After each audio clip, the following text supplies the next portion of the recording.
The world's attention was cast to the ballot counts in the key states of Georgia, North Carolina, Pennsylvania and Nevada that remain too close to call.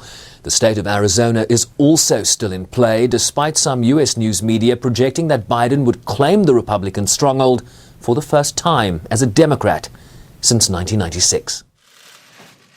But it was the president who appeared late Thursday after being holed up in the White House, making ill-founded claims of fraud as his grip on the presidency looks increasingly tenuous.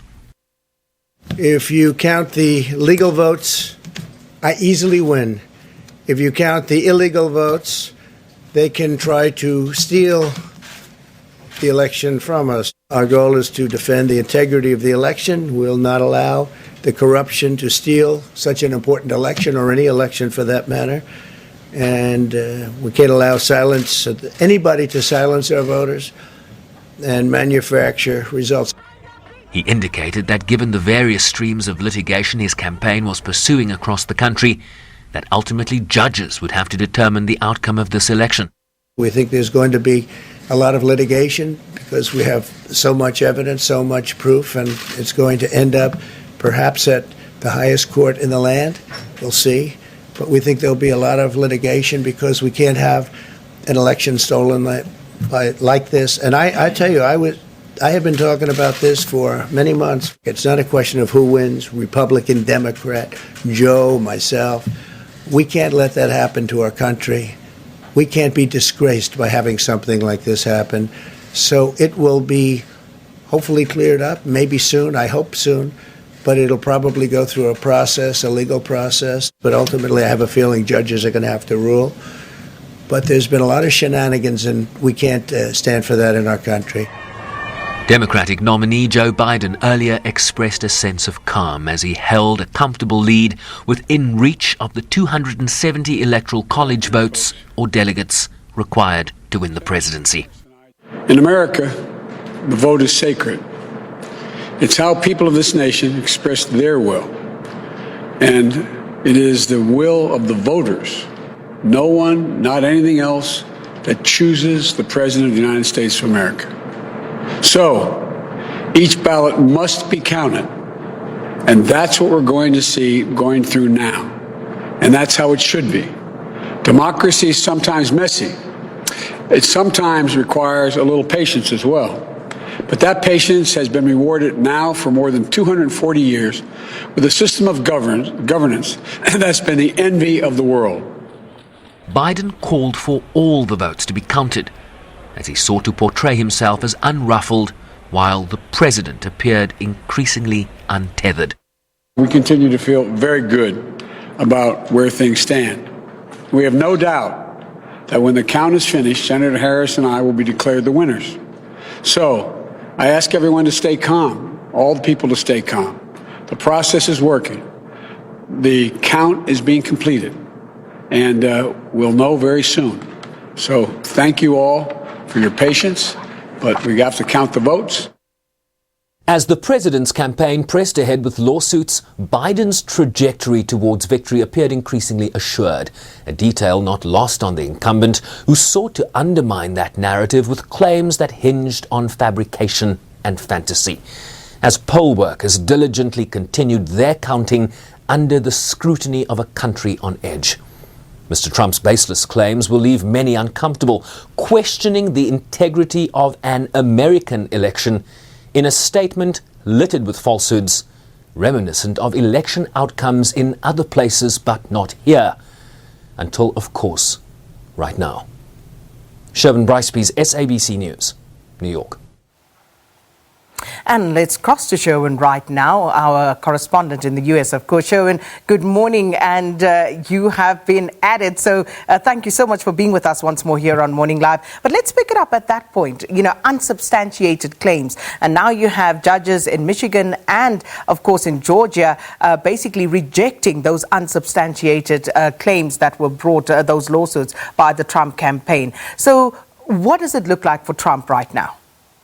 Yeah, I'm glad you mentioned that, Sakina. I was going to raise those judgments too, right? Two judges essentially throwing out allegations made by the Trump campaign in both the state of Michigan, which Biden has won already. They wanted ballots not to be counted, but all the ballots are already counted in Michigan, and we have a decision there. And of course, ballot counting continues in Georgia. The allegation that the Trump campaign was making there was that additional ballots were added to legitimate ballots after the deadline in Georgia had passed at 8 p.m. on Tuesday, which was election day, and that was also thrown out. So judges are ruling in these cases and throwing them out. But the president really pointing in that statement to a hope, certainly, that the Supreme Court would weigh in here. Of course, it would have to go through a number of lower courts before it got there. But the trajectory, Sakina, is very clear. Joe Biden in Pennsylvania, Joe Biden in Georgia is winning in terms of the number of returns coming in his favor. What happened in these states, in many states in this country, is they first counted the in-person votes, in-person ballots that were cast on election day, and then they moved to the mail-in ballots. So the president was able, with those in-person votes, to stretch a lead. I mean, in Pennsylvania, for example, yesterday morning, he had a lead of about 650,000 ballots, votes to Biden. That was the deficit. The deficit right now, Sakina, in Pennsylvania is 26,319. So you can see, as those mail-in ballots are tabulated from areas that are heavily dominated by Democrats, places like Philadelphia, the biggest region in the state of Philadelphia, so those returns are favoring Biden, and he's narrowing the gap. And what happens in terms of where we are in the Electoral College is, if Biden wins Pennsylvania, it's game over. If Biden wins Georgia, it's even harder for Trump to get to 270. And that's why you see these misrepresentations from, Donald Trump with his shoulders slumped, and Biden without a tie. I mean, I think that tells you something. So it doesn't matter where you look, Sherwin, whether you putting it at still a ways out at 254 or, further out. It seems, as you say, Biden in the lead, and he looks set to ascend here. But how is the ballot counting progressing in those key swing states that you're talking about?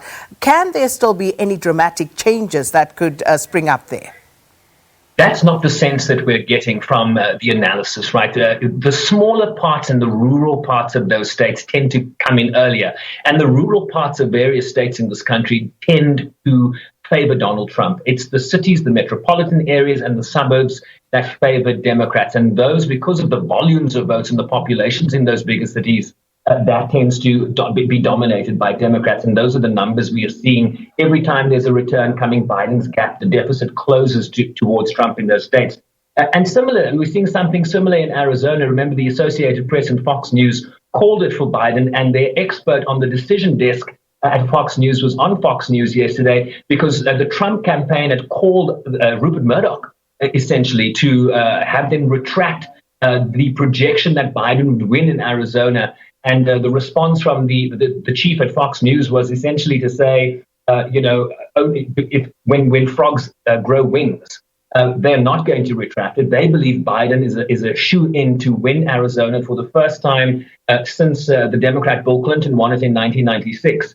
And so it's clear here that the path for Donald Trump is much narrower than the options that Biden has right now to 270. So the sense we are getting in terms, Pennsylvania has indicated, the Secretary of State there has indicated that they want to finish counting tonight. So we will have a decision within the next 24 hours. Friday is going to be a new day in America, and it might have Biden as a president-elect, certainly, Well, Sherwin, can't wait for that. Thank you so much. And no doubt we'll be speaking to you later on all the shows. I'm sure they will be trying to get to you to get the latest from the US. All shows. Absolutely. Sherwin, thank you so much. Our US correspondent Sherwin Bryce-Pease there with the latest as the United States decides.